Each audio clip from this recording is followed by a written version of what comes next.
Let us pray. Father God Almighty, maraming salamat Ama sa araw po ito na pinagkaloob niyo po sa inyong mga anak. Salamat Panginoon sa kagandahan ng panahon na aming pong na-experience Panginoon at kami nakarating ng maluwalhati sa iyong bahay-sambahan. At bilang magkakapatid sa Panginoon ay narito po kami at nagkakatipon upang maglingkod sa iyo Ama, makinig na yung mga salita, magpuri sa iyo Panginoon sa pagkitan po ng aming mga pag-aawitan, pagtutugan Panginoon at lahat po ng aming gagawing activities sa mga ito. Naway po maging sentro ng aming pusong isipan kung paano ka namin higit na mapapasaya at mapaglilingkuran. Diyan niyo po kami ng pusong may pag-ibig Panginoon, ng katalinuhan, upang lahat po Panginoon, ng mga nais mong iparating sa amin sa umagang ito, ay tunay nga po tumimo sa aming pusong isipan at paunin namin lahat mamaya Panginoon ang pagpapala na nagmumula po sa iyo. Sa mga kapatid po natin, maaaring patungo pa sa iyong may sambahan, amin po inihiling na sila po inyong pagtubayan, at ihatid sa lugar na ito ng sa Panginoon malayo sa ating mga kapamakan, at makasama po namin pagpupuli at magpapasalamat Panginoon sa iyo bilang isang napakadakilang Diyos na provider Panginoon ng everything sa aming buhay sa araw-araw. Hindi Ama, naway maging kalugod-lugod po sa iyo ang gagawin pulilingkod namin bilang iyong mga anak. Ito po ang aming dalangin at pasasalamat sama kami sa pangalan ng Panginoon Jesus. Amen.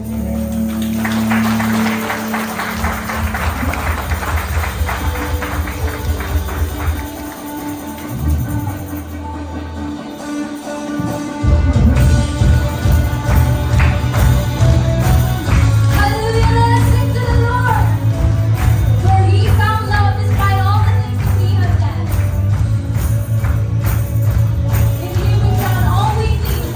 So this time, church, let us celebrate with the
It's a song about thanksgiving wherein the Creator, our God, receives the best praise and love from His creation, and that creation is us.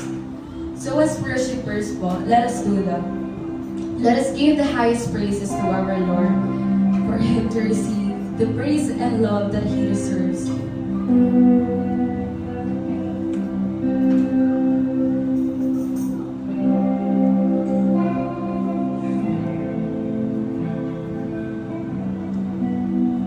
Come on, let's sing. You give life, you are love, you bring light to the darkness, you give hope, you restore every heart that is broken. Great are you, Lord. It's your breath in our lungs, so we pour out our praise. We pour out our praise. It's your breath in our lungs, so we pour out our praise to you, holy Lord.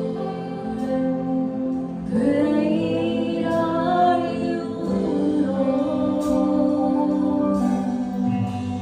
You give life, you are love, you bring light to the darkness, you give hope, you restore every heart that is broken.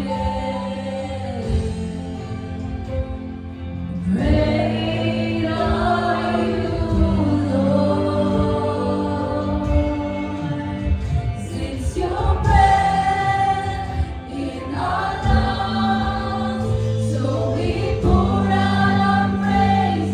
We pour out our praise. It's your breath in our lungs, so we pour out our praise to you, holy.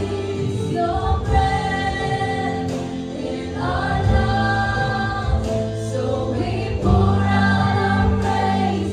We pour out our praise. It's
day that you were great, Panginoon, and you are our Lord. And we are here, Panginoon, to shout praises to you, for you are worthy of being praised.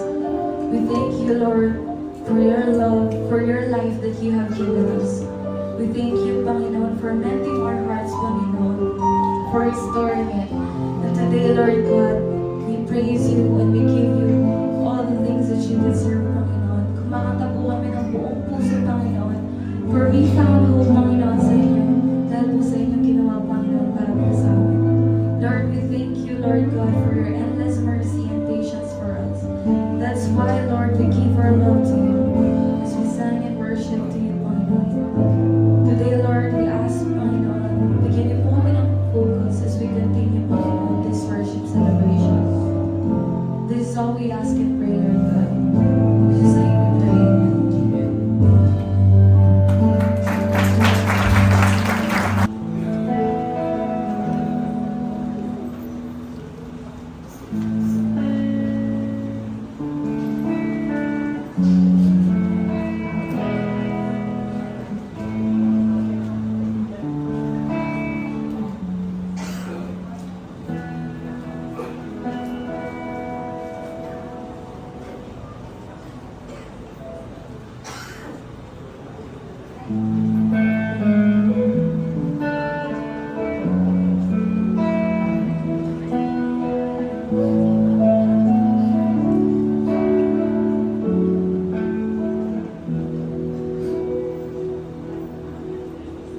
Who am I that the Lord of all the earth can't get on my name? You can't feel the hurt. Who am I that the bright and morning stars would choose to light the way if my ever wandering heart?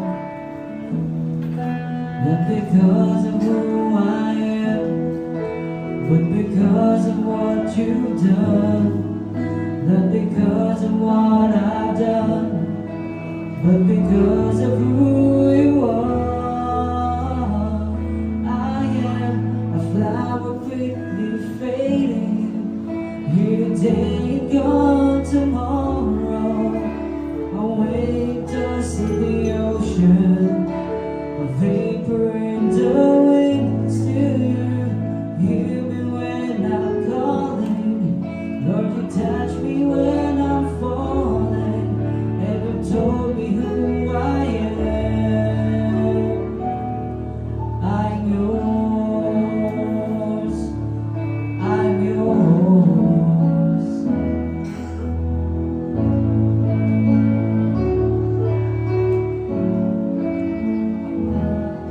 Who am I?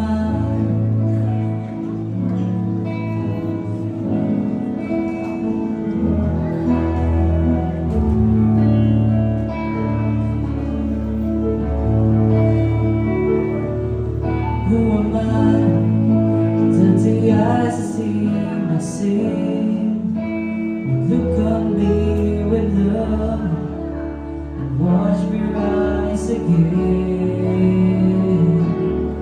Who am I that the voice that calmed the seas would call out to the rain and calm the storms in me?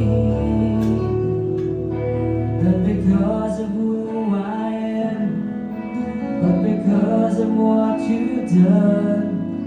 Not because of what I've done, but because of who you are. I am a flower quickly fading, here today and gone tomorrow. A wave dust in the ocean, a vapor in the wind. Still you hear me when I'm calling. Lord, you catch me when I'm falling, and you told me who I am. I'm yours.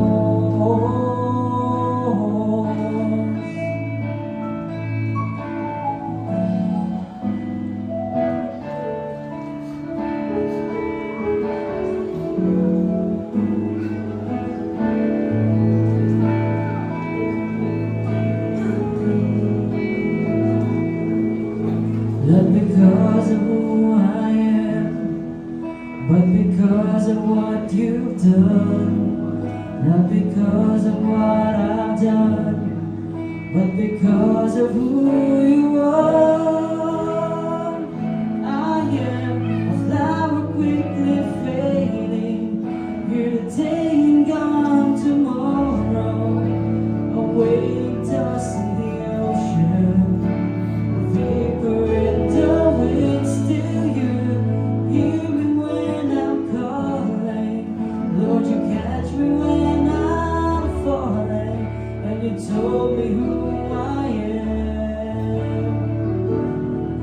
I'm yours.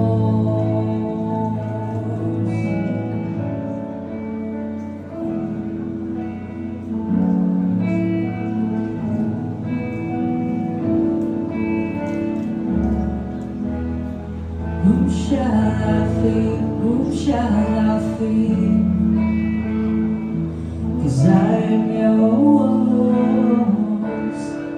I'm yours.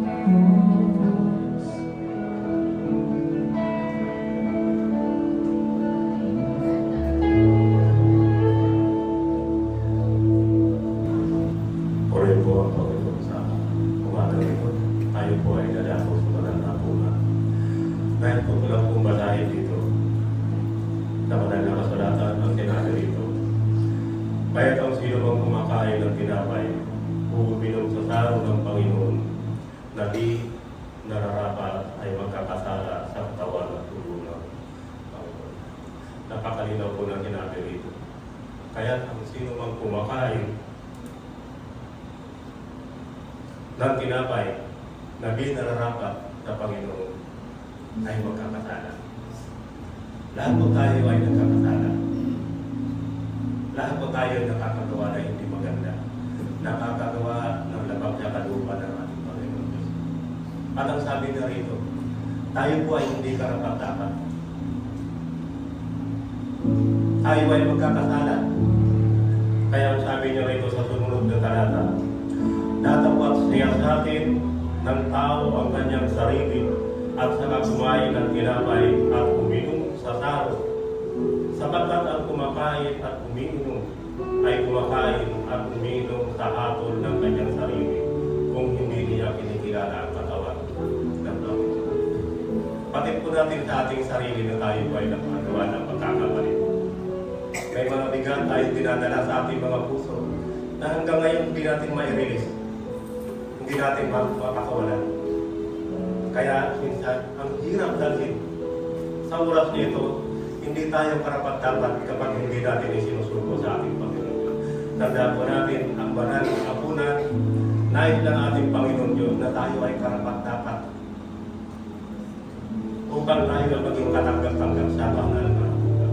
Kaya sa oras na ito, kung mayroon na po tayo mga dinadala ng sama ng loob, mga kasalanan na patuloy natin ginagawa, ayaw ng ating Panginoon Diyos na tayo ay magbanal na hapunan sapagkat tayo ay magkakasala. Isuko po natin, kausapin natin ang ating Panginoon Diyos sa pamamagitan ng panalangin. Hinihiling po ang bawat isa na tayo po ay inuko at manalangin.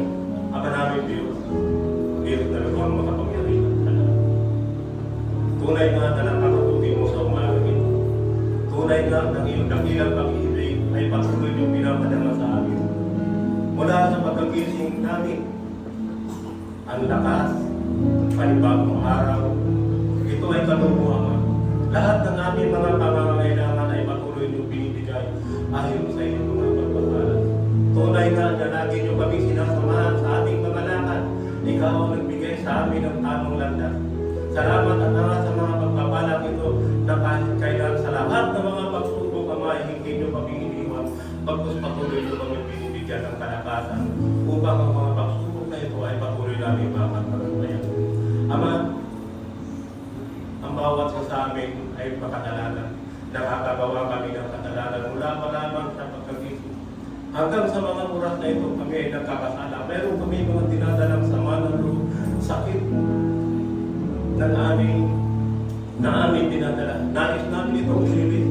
Nais namin maging karapat-dapat sa iyong banal na harapan. Nais namin, Ama, na iyong dakilang pangalan patuloy namin yakapin. Nais namin, Ama, na ikaw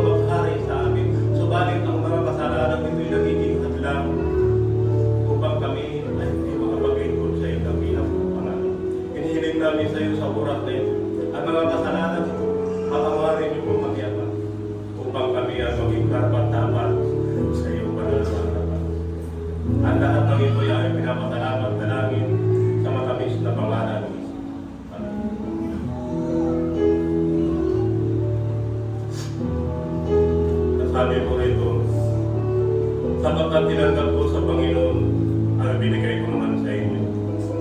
At ang Panginoong Isus ng gabi siya ay pinagkaroon ay lumangkot ng tinapay. At nang siya ay makapagpasalamat, kanyang pinagputol-putol at sinabi, ito ang aking katawan na pinagputol-putol dahil sa inyo. Gawin niyo ito sa pag-alala. Sabay-sabay po natin galing natin.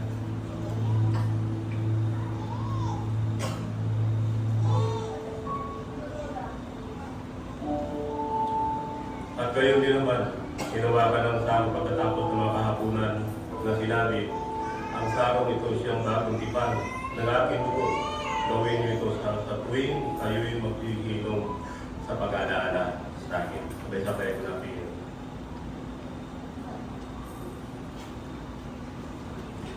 Sapagkat sa tuwing kanin niyo, ang tinapay na ito at inumin ninyo ang sarong ay inahiyak ninyo ang pagkawatay ng Panginoon hanggang sa siya ay dumating. Sa matagalan at pagpapalang bumuli at pagpapata sa banal na salita ng ating Panginoon. Good morning po sa ating lahat. Handa na po ba tayo sa ating pagkakalao? Amen. Yan po. Ngayong year po, ilang araw meron tayo? Ilan po? Okay, kasi leap year, 366. Pero pag regular year, ilan po meron? Yan, 365. Parang springboard lang ko sa babasahin ko yung talata. Okay, galing po sa Deuteronomy 31:6. Sabi po doon, be strong and courageous. Do not be afraid or terrified because of them. For the Lord your God goes with you. He will never leave you nor forsake you. Sa Bible po, ilang beses sinabi yung huwag kang matakot? Okay, iba lang. 365. Kaya ibig sabihin, sa isang araw meron tayong paalala kay Lord, huwag matakot. Pero sino yung may takot? Lahat naman tayo meron, di ba? Anong tawag sa takot kapag mataas? Yung heights, fear of heights. Anong tawag? Anong phobia yun? Okay. Eh, yung takot sa gagamba. Ano po? Arachnophobia. Eh, yung takot sa madilim. Pwede din. Yung madilim, masikip, claustrophobia. Yung takot sa naniningil. Joke. Diba tayo? Yan po, paalala sa atin ng Panginoon, everyday, meron tayong kakaharapin na challenges. Meron tayong kakaharapin na mga pagsubok. Pero sabi ng Panginoon sa atin, be strong and courageous. Maging matapang ka. Huwag kang sumuko sa anumang laban, anumang hamon, anumang struggle. Because, hindi lang naman ikaw nag-iisa, di ba? Kasama mo si Lord. Tayo po'y lumapit sa ating Panginoon. Panginoon, maraming salamat po sa oras na ito, Panginoon, sa pinigay sa aming pagkakataon upang kami dumalangin ulit sa inyo, Panginoon, humingi ng mga pagpapala, Panginoon. Panginoon, patawarin niyo kami, Panginoon, kung madalas marami kaming shortcomings, Panginoon, sa inyo. Madalas, Panginoon, kulang kami ng time, kulang kami ng effort, kulang kami ng energy, Panginoon.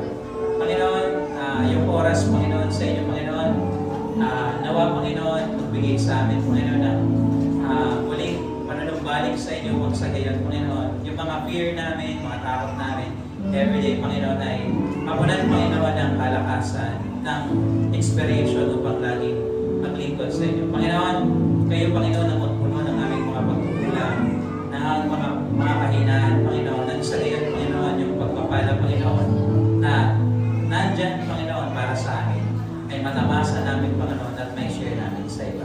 Panginoon, alaman, Panginoon, ang umahadlang na magkaroon kami ng mas magandang trabaho, promotion man, mas magandang hanap buhay sa aming mga negosyo, sa pag-aaral ng mga kabataan na makakuha silang mataas na grade, sa mga nanay, tatay na nagpaparal sa kanilang mga anak, sa mga pamilya, Panginoon, na pinagdadaanan, Panginoon.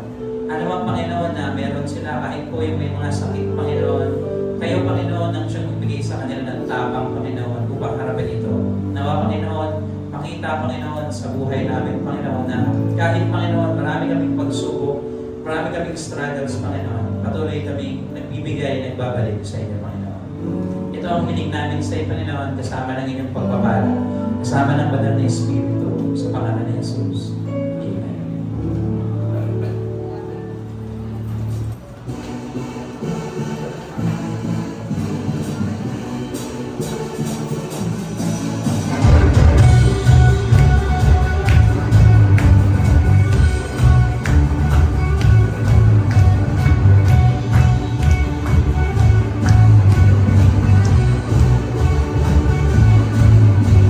Oh, you are God, and we lift you up.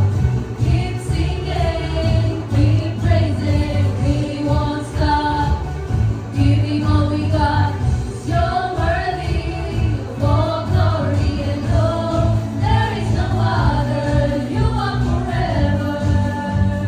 Lord over all, there's nobody like you, no one beside you. To you,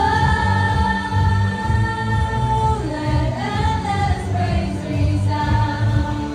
Every night and day, with no delay, let endless praise resound. To you.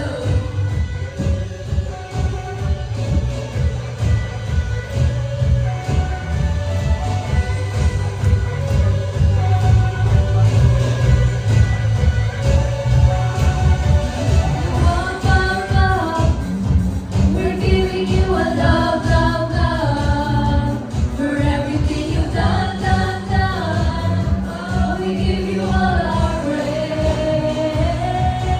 We lift you up, up, up. We're giving you a love, love, love for everything you've done, done, done. Oh, we give you all our praise.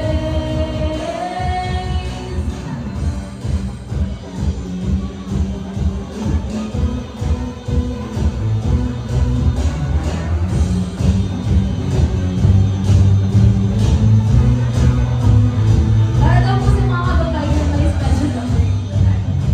Ay! Bakit po wala ka na?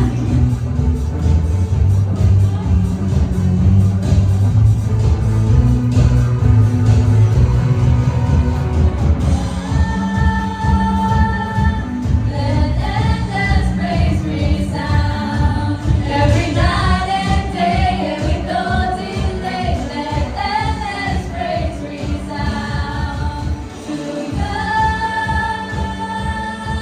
Let endless praise resound every night and day, and with no delay. Let endless praise resound to you.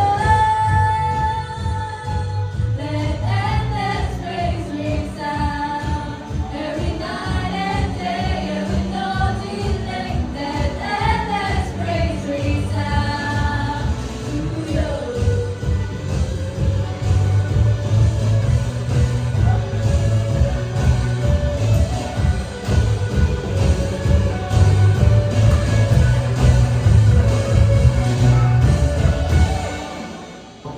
Ngayon po ay tama po sabi ng mga kapatid natin kanina, buwan ng February. At kapag buwan po ng February, yan po yung tinatawag na love month. Ano po ba? Tama po ba? Panahon ng pag-ibig o pagkunita po sa pag-ibig.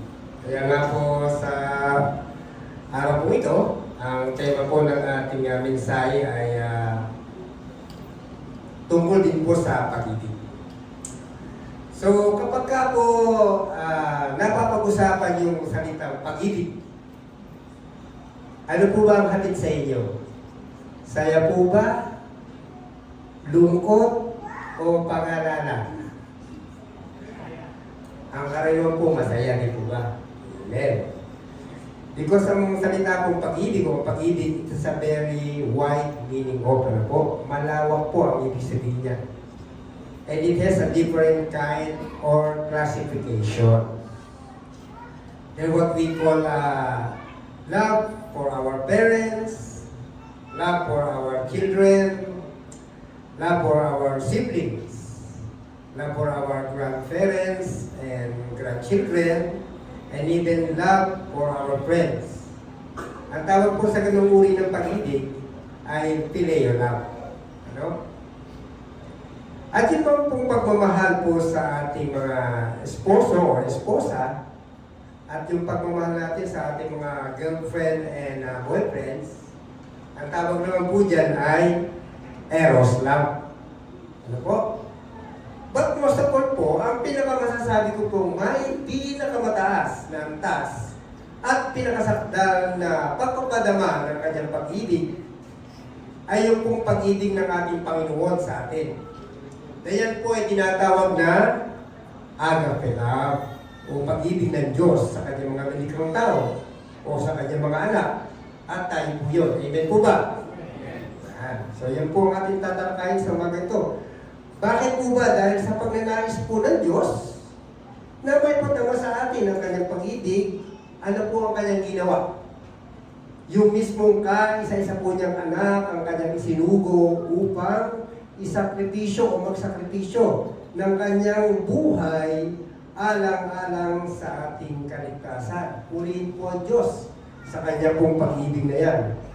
Yung kanyang tinatawag na unconditional love. At yun po ay ating pong matutunghayan. At ito po ay alam kong alam nyo na po sa John 3:16. Di po ba? Sinasabi doon. Sino man po, augay na lamang ang pag-ibig. O sa malalim na Tagalog ay pagsinta na ginamit ng Diyos sa sanlibutan. Yan, ibinigay niya ang kanyang bugtong na anak upang sino mang sumampalataya ay hindi mapahamak, kundi magkaroon ng buhay na wala hanggan.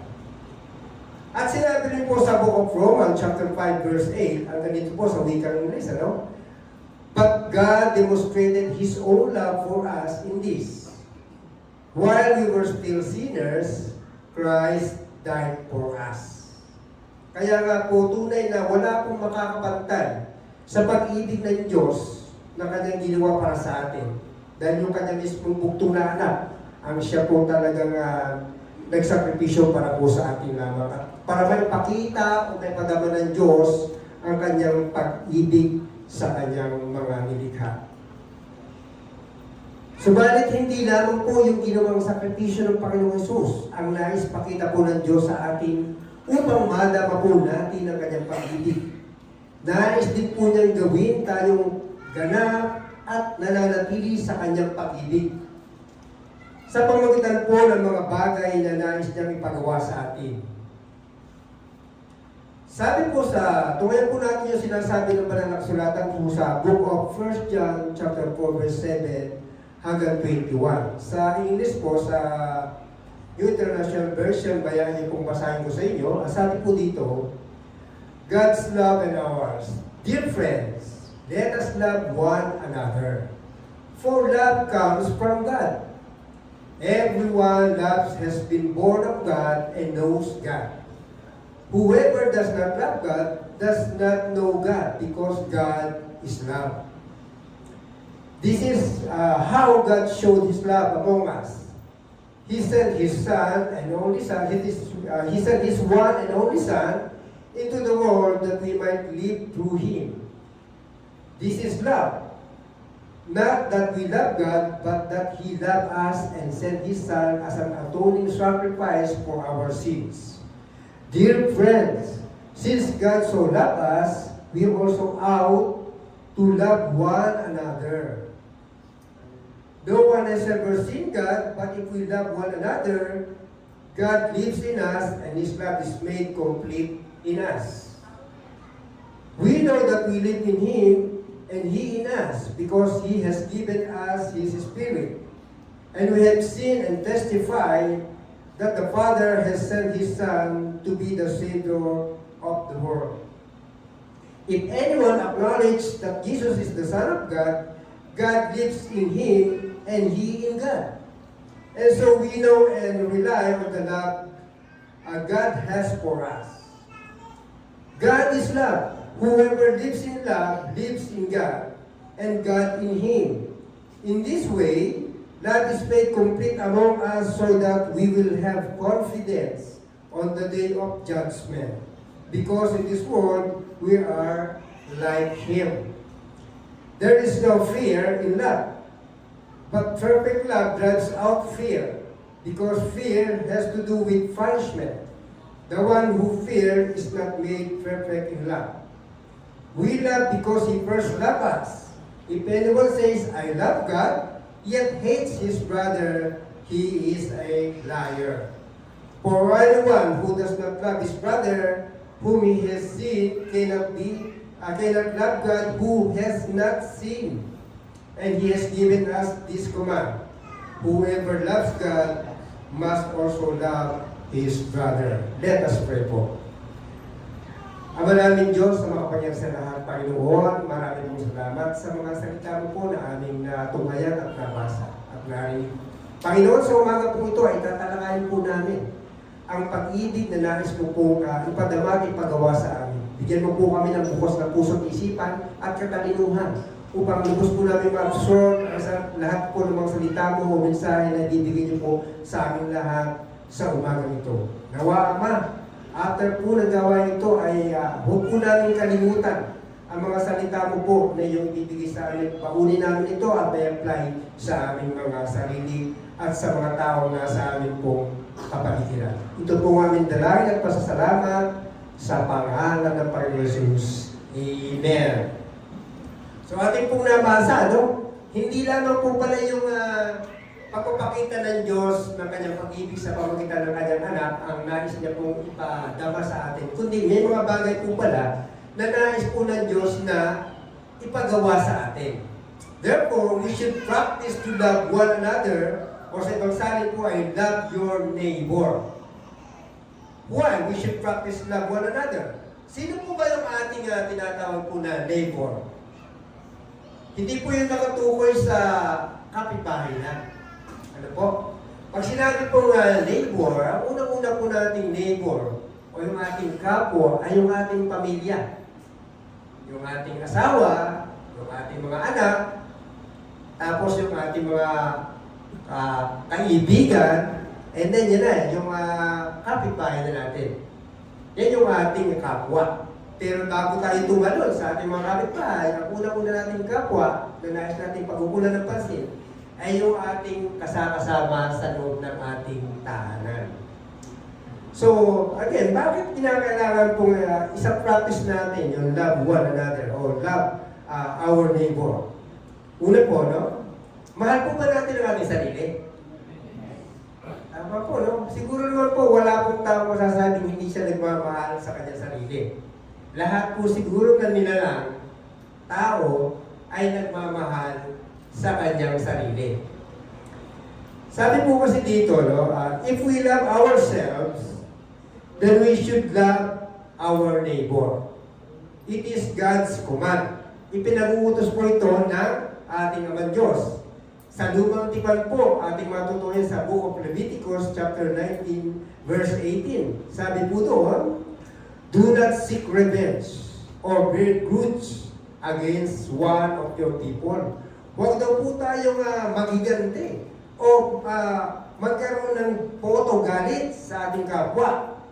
But, love your neighbor as yourself. I am the Lord. So kung atin po palang minamahal ang ating mga sarili, dapat ganun din po natin ini-apply sa ating kapwa. Di po ba mga kapatid, kapag mahal po natin ang ating sarili, atin po yung pinapangalagaan, We took good care of ourselves. We keep away from any danger. We protect ourselves. We discipline it. Yung sarili natin, pinapakain natin yan, inaalagaan natin kasi mahal natin ang ating sarili. So, ganoon din po dapat ang ating ginagawang application sa ating kapwa. Kapag po minamahal natin ang ating kapwa, so wala po dyan yung tinatawag na judgment. Hindi natin sila dapat hinahatulan. Kasi unang-una, hindi pa naman natin sila lubos na kilala o hindi natin maaaring alam yung kanilang pinagdadaanan. Kapag hinatulan agad natin, tayo po ay maaaring magkasala. Kasi yung pala may pinagdadaanan kaya binati mo imbisnab ka. Kasi yung nabihan mo na agad na, Kristiyano ka pa naman isnabero ka pa, pangit pala ugali mo. Ay humatol na po tayo. Yung pala po ay may malalim na iisip, ikaw nga, yung kanyang isip nakahang. Hindi ka niya narinig, hindi ka niya napansin, ay hinatulan natin. So, nasa sa atin po yung pagkakasala, no? Kapag mahal po natin ang ating kapwa, wala po dyan yung tinatawag na pandaraya, pagnanakaw, o panlalamang. Kasi, nire-respeto natin sila, kagaya ng respeto sa ating sarili. So, dapat tayo, hindi tayo mandadaya, hindi natin nanakawan, at hindi natin lalamangan yung ating kapwa. So, sa mga anak, ano? Mahal natin yung ating magulang, so, huwag tayong dudukot ng barya sa bulsa ng tatay o sa pitaka ng nanay, ano? Kasi, mali yun. Magsabi tayo, maghingi, huwag magnanakaw o mangungupi. Huwag din po tayong maninirang puri o maninintas sa ating kapwa. Kasi mali po yun. Huwag tayong mga api o huwag tayong magpamaltrato o magpapakita ng kalupitan sa ating kapwa at huwag po tayong, kagaya ng binasa natin kanina, huwag tayong maghihigante. Pabayaan natin ang Diyos na siyang maningil sa tao na nagawa sa atin ng pagkakasala. Siya ang bahala doon. Huwag tayong magtatanim ng galit o puot, kundi pangunawa, pagpapasensya, at pagpapatawad. So, if we love ourselves, it is God's command, we should also love one another. Yung po yung una. Pangalo po, when we should practice to love one another, let us love one another, for love comes from God. Sa Diyos po nanggaling o nagmula ang pag-ibig. So, ang bawat umiibig sa kanyang kapwa ay anak ng Diyos at kumikilala sa Diyos. Sabi po ng 1 John chapter 4, verse 7, ano? Yung po sinasabi doon, kung tayo po ay umiibig sa ating kapwa, ibig sabihin po, ina-acknowledge natin na tayo po ay anak ng Diyos at tayo po ay kumikilala sa ating Diyos.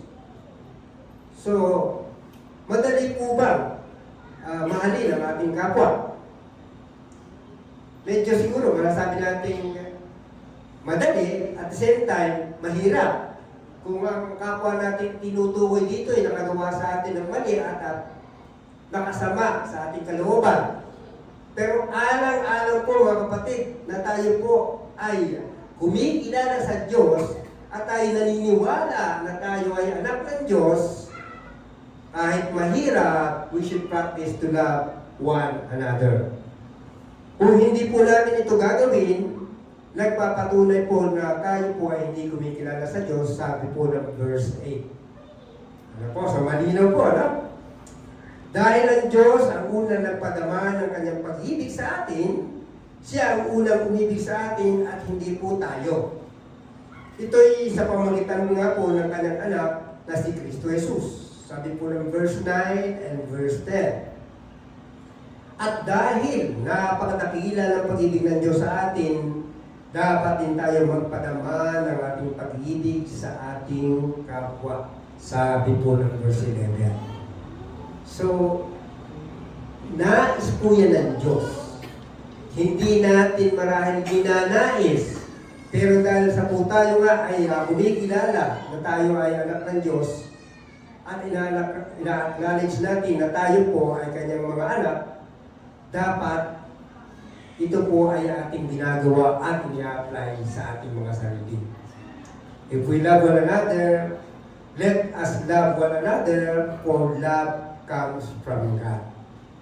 Sa Diyos nagmula ang pag-ibig. Kaya dapat din po natin i-apply sa ating mga sarili. Pangatlo po, if we love one another, although we've never seen Him, yung pong ating Diyos, ano? God lives in us and His love is made complete in us. Pinapakinggan na po tayo sa kanyang pag-ibig sa atin. Bagamat hindi po natin siya tuwirang nakikita physically. Sabi po ng verse 12. Ito ang nagbibigay daan upang tayo manatili sa Diyos at manatili ang Diyos sa atin. Sabi po ng verse 16, no? Yun daw po yung daan. Kung nais po natin ang pag-ibig ng Diyos ay manatili po sa atin, at ang Diyos po ay manatili sa atin, ang pagmamahal sa kapwa, we should put into practice. Ito rin ang tumutulong sa atin upang pawiin ito ang anumang pagkatakot, maging sa araw ng paghatol at sa ganitong paraan ay naging ganap ang ating pag-ibig. Kanina nabanggit ni Brother Ryan yung tungkol sa takot, ano? Ganun pala kadaming beses binanggit. 365 times yung salitang takot. At marahil siguro kasama to, Brad, ano? Kasi sinasabi nga rito, word na takot eh. Pero ang pinakapangunahin daw kung pang-overcome natin o pang-overcome natin sa takot, kung ano mga klaseng takot ito, eh yung pong pananatili ng pag-ibig ng Diyos sa atin. At mawawala po yung ating pag-aalala o pagkatakot pagdating ng araw ng Judgment Day o araw ng paghukom, kung alam po natin sa ating sarili na tayo po ay pinapaging ganap ng Panginoon sa kanyang pag-ibig sa atin. Tatalunin noon ang ibang uri ng pagkatakot kung alam natin sa ating mga isipan na ang pag-ibig ng Panginoon tayo po ay pinapaging ganap o love of God make us complete para sa Kanya. Halimbawa po, di po ba yung isang binatang nanliligaw, may naibigan sa dalaga, nais niyang ligawan. Eh, nagkataon po yung tatay, yung mahigpit. Di po ba? Eh, di ba may mga kasabihan, naku kahit harangan ako ng sibat, itutuloy ko pa rin yung paliligaw ko sa kanya. Kasi bakit? Tapat kasi yung ating hangarin. O tapat ang hangarin ng binata doon sa dalagang napupusuan, ay kahit paharangan daw siya ng sibat, hindi siya matatakot. Itutuloy niya pa rin yung paliligaw niya doon sa kanyang nagugustuhang dalaga. Kasi ang kanyang pangontra doon, yung katapatan ng kanyang hangarin. Yun ang panglaban niya sa nais gawin ng tatay na paghadlang. So, ganoon din po tayo. Kung tayo po may tapat na hangarin sa ating puso na ang pag-ibig ng Diyos ay manatili sa atin at ang ating pag-ibig sa Diyos ay nananatili kahit anong hadlang o pagsubok ang gawin ng mga tao na sa ating kapaligiran, hindi po natin pakikinggan. At hindi po natin hahayaan tayo po ay mahadlangan. Kung ang ating desire o goal ay mapanatili ang pag-ibig ng Diyos sa bawat isa sa atin. Kagaya rin po yan ng halimbawa, ikaw ay inaaralan ng salita ng Panginoon. At nais na nais mo tanggapin ang Panginoon sa iyong buhay kasi mahal mo siya. At nais mong tanggapin yung salvation na ibinibigay ng libre ng Panginoon. Eh kaya lang, on the back of your mind, naandun yung agam-agam o pag-alala na magagalit yung tatay ko, magagalit yung parents ko, pag nalamang umiba ako ng pananampalataya. Baka pagalitan ako. Ang gagawin mo ngayon, kahit gusto-gusto mo na lumapit sa una, tanggapin ng Panginoon, nahahadlangan ng ng pag-aalala mo, na baka pagalitan ka na yung mga magulang. So sa mga kabataan po, nakakaranas ng ganyan, kasi alam ko, previous week, halos ang mga tumanggap po sa atin, karamihan ay kabataan. Ito po yung masasabi ko sa inyo, bilang inyong elder. Hindi po ang magulang nyo ang magliligtas sa inyo, kundi ang Panginoong Hesus. Kapag mas in-entertain nyo yung pag-aalala na makakagalitan kayo ng inyong mga magulang dahil kayo nag-iba na ng pananampalataya, kasama rin po nila kayong mapapahamak. Pero kung sakali na yan ay inyong ika nga po alisin sa inyong puso na baka kayo ipagalitan o kay tanggalan ng allowance kapag nalaman nila kayo ay Christian na. Isipin nyo lang po, lalo pa sa mga narito ngayon na hindi pa tumatanggap sa Panginoon. Kapag kayo po hindi napasakop sa pag-ibig ng Panginoon, yung sinasabi kanina na Judgment Day na darating, hindi kayo saved, hindi kayo excuse, hindi kayo ligtas. Unlike kung tatanggapin yung Panginoon sa kabila ng mga hadlang ng taong nasa ating kapaligiran, 100% po yung kaligtasan ipagkakaloob ng Panginoon kasi mahal niya tayo.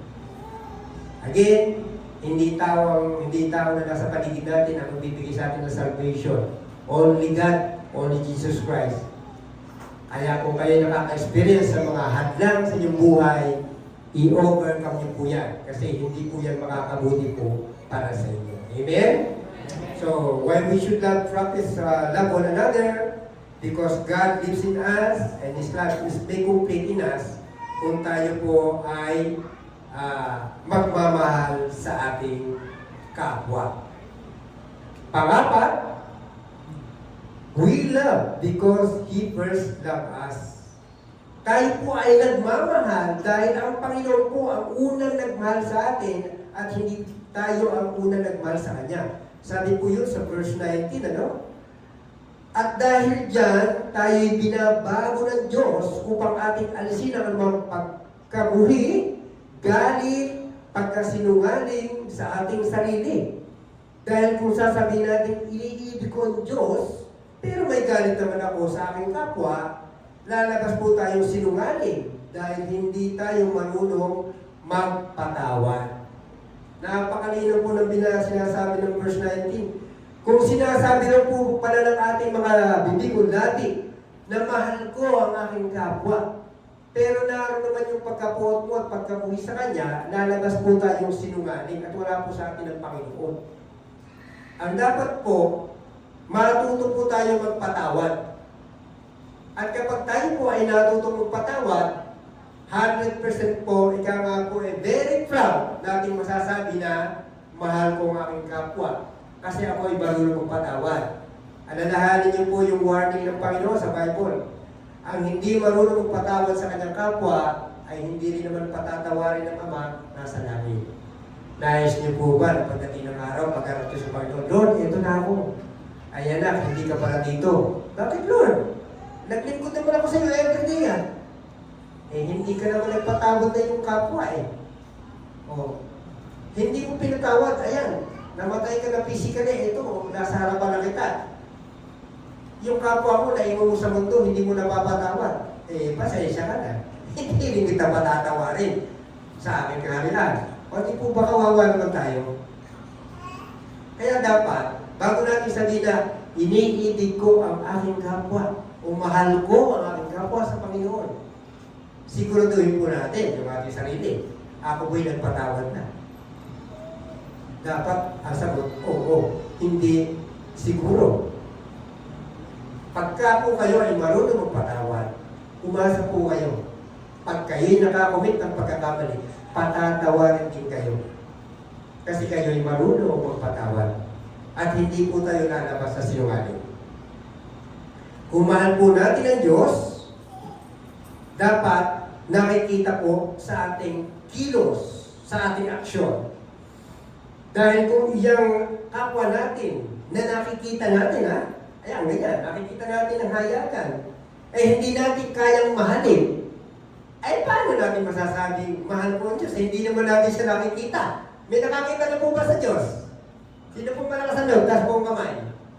May nakakita na po ba sa inyo sa Panginoong Kristo? Wala. Pare-pareho po tayo, hindi natin siya nakita kasi nga, unang-una, ang Diyos Ama, Espiritu. Ang Panginoong Isus, nagsatao, ay noong unang panahon. Hindi sa kapanahon na natin. So, hindi na natin siya nakita. So, kung yung taong nakikita natin ang hayagan, ay hindi natin kayang patawarin at hindi natin kayang mahalin, ay paano natin sasabihin, iniibig ko ang Diyos? Ay hindi naman natin siya nakita. Anong lalabas? Plastic tayong Kristiyano. Tayo sinungaling. At pag ganoon, hindi yung kalugod-lugod sa ating Panginoon. Yun ang sinasabi ng verse 20, ano? Kaya, siguraduhin po natin sa ating mga sarili. Ipakita natin sa ating aksyon na mahal nga natin ang ating kapwa. Hindi sa bibig at hindi sa dila, kundi sa aksyon at sa katotohanan ni-apply natin sa ating pang-araw-araw na pamumuhay Kristiyano. Ika nga, patunayan mo sa gawa at hindi sa salita. Amen po ba? Amen. Panglima po at panghuli. Obey Christ command. Kung kanina po sa number 1 sinabi kong utos ng Ama Diyos sa lumang tipan, ngayon naman po, utos ng Panginoon Jesus sa bagong tipan. Kaya wala po tayong ligtas. Mapaluma, mapabago, sinabi ng Panginoon, iniutos niya. Ano po sabi ng Panginoon Jesus? Whoever loves God must also love his brothers. Although sinabi po dito brothers, ibig sabihin po nito, kasama rin si sister. Kasama din lahat ang ating kapwa. Ang binabanggit lang kasi sa Bible, kasi nga, halos nakapokus sila sa kalalakihan, is love his brother. Pero huwag po tayo mamanin na, ay, brother lang masabi. Eh di si sister, hindi na. Hindi po ganun. General po yun. Basta sinabi brothers or sisters, buong tao o kapwa natin ang ating dapat mahalin. Kasi yun po yung utos ng Panginoon, sabi sa verse 21. At ito'y dapat ipakita hindi sa salita, kundi sa gawa. Mga kapatid, mga minamahal, let's act not love with words or tongue, but with action and in truth. 1 John chapter 3 verse 18. Malinaw po itong sinabi. Ipakita sa action at sa katotohanan, hindi sa salita at sa pagmitan po ng ilan. So, we should practice to love one another. Why we should practice love one another? Bakit natin dapat itong isa pamuhay? Unang-una nga po, sabi dito, it is God's command based on Old Testament. Pangalawa, for love comes from God. Pangatlo, God lives in us and His love is made complete in us kung tayo po ay magpapakita ng pagmamahal sa ating kapwa. Pang-apat, dahil ang Diyos ang unang umibig at nagbal sa atin at hindi tayo ang unang umibig sa Kanya. Sa kabila ng ating pagiging marumi, tinanggap at inibig pa rin tayo ng Panginoon. So anong reason para hindi mo mahalin ang iyong kapwa ay kagaya mo rin yung marumi? Di po ba? Walang reason para hindi mo gawin yun. Kasi ang Diyos, ginawa niya yun sa atin kahit tayo makasalanan.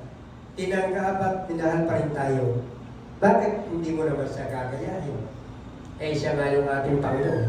At panghuli, it is Christ's command. Ipinag-utos ng Panginoon Jesus sa New Testament na kung sino man ang umiibig sa Diyos ay dapat ding matutong magmahal sa kanyang kapwa.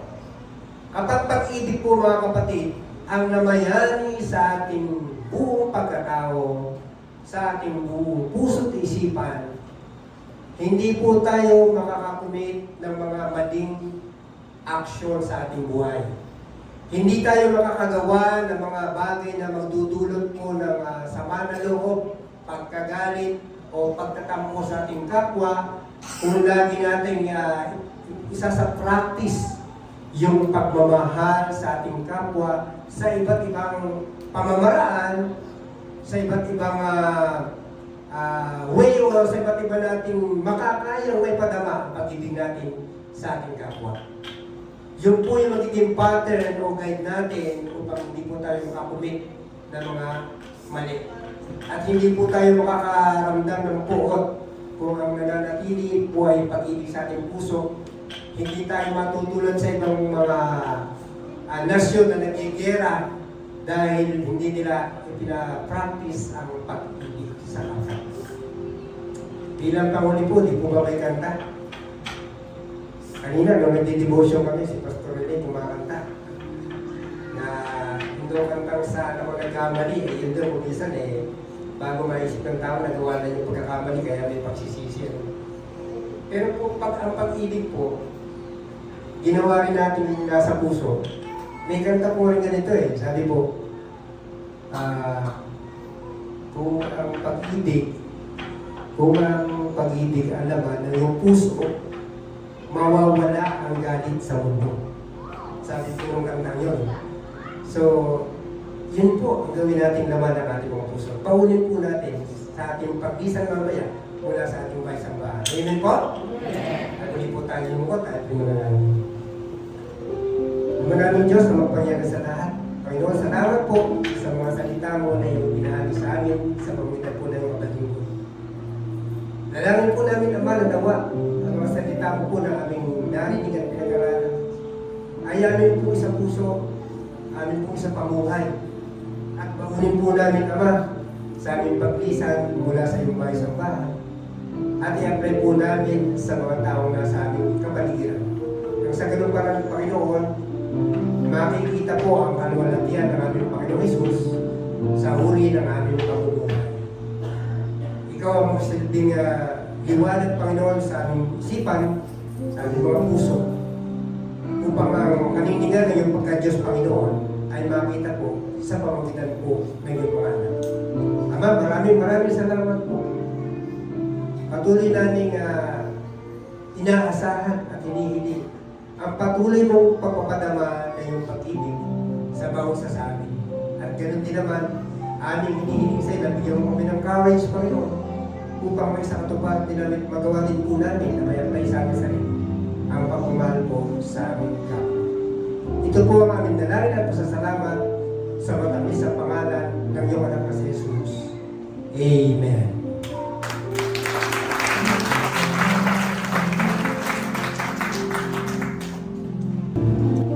Ayaw ko tumayo para ko sa aking closing song.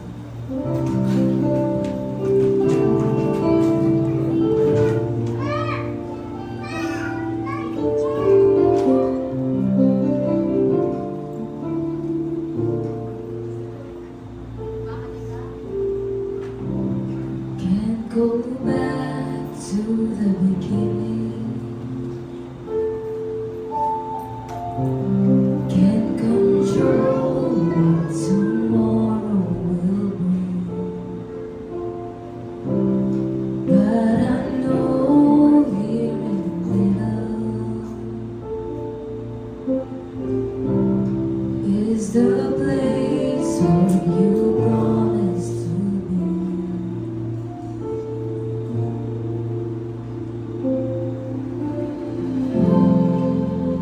Not enough unless you come. Will you meet me here again? 'Cause all I want is all you are. Will you meet me here again?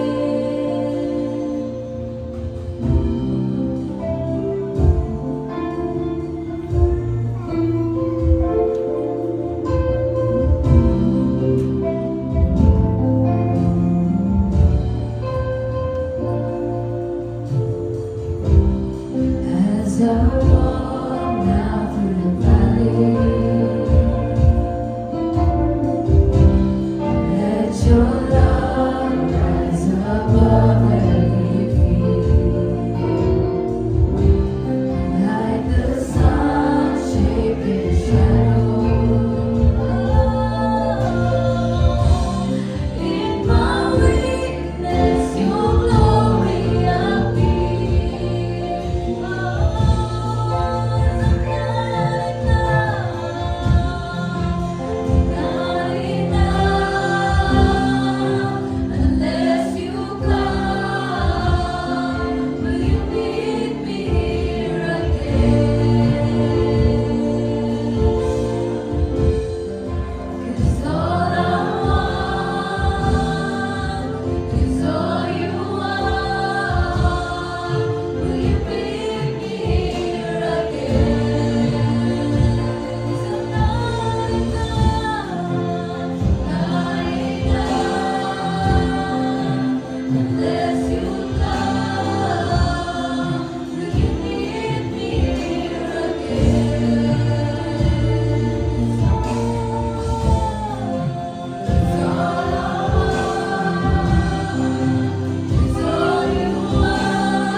At tayo muli ay luwag sa ating Panginoon, sa ating pangwakas na pangalan. Aming Diyos Ama, dakila ka makapangyarihan sa lahat. Panginoon, maraming salamat sa aming ito na binigay mo ang isang maayos at makakagumpay na pagsamba. Maraming salamat Panginoon sa pagsama mo sa amin mula sa umpisa hanggang sa dulo ng ating pinangabagan. Maraming salamat Panginoon sa presensya ng iyong Banal na Spirit na siyang gumabay at nagbigay ng inspirasyon sa bawat isa. Panginoon, maraming salamat sa mga salita mo na naihayag sa ibagang ito. Lalo tigit Panginoon ang pag-ibig na pinadama mo sa bawat isa. Tunay Panginoon na kami din po ay dapat na umibig sa iyo ng buong puso at kaluluwa, ng buong lakas, at ng ibig namin ng aming kapwa, at ang pagpapasal Panginoon ang mga nangakisa. Panginoon, sa aming paglisod sa lugar nito, kami po ay humihiling muli ng iyong gabay at nugay, pagharian mo ng Panginoon, at gabayan sa anumang mga desisyon namin sa buhay. Panginoon, maraming salamat sa mga pagpapala mo sa bawat isa. At gawin din mo kami ng pagpapala din sa aming kapwa. Maraming salamat Panginoon sa pagpapatawad mo sa aming mga kasalanan. Ganun din Panginoon, salamat sa mga pagtugon mo sa aming mga prayers. At ganun din na matagal kami maghintay Panginoon sa mga hindi pa natutunan na kahilingan ko sa iyo. Dahil alam namin Panginoon na ang nakakabuti ay aming matanggap at pumala sa iyo. Panginoon, wala kaming bibigay sa inyo kundi ang isang taos puso at pinakamataas na papuri at pasasalamat sa pangalan ng aming Panginoon Jesus. Amen.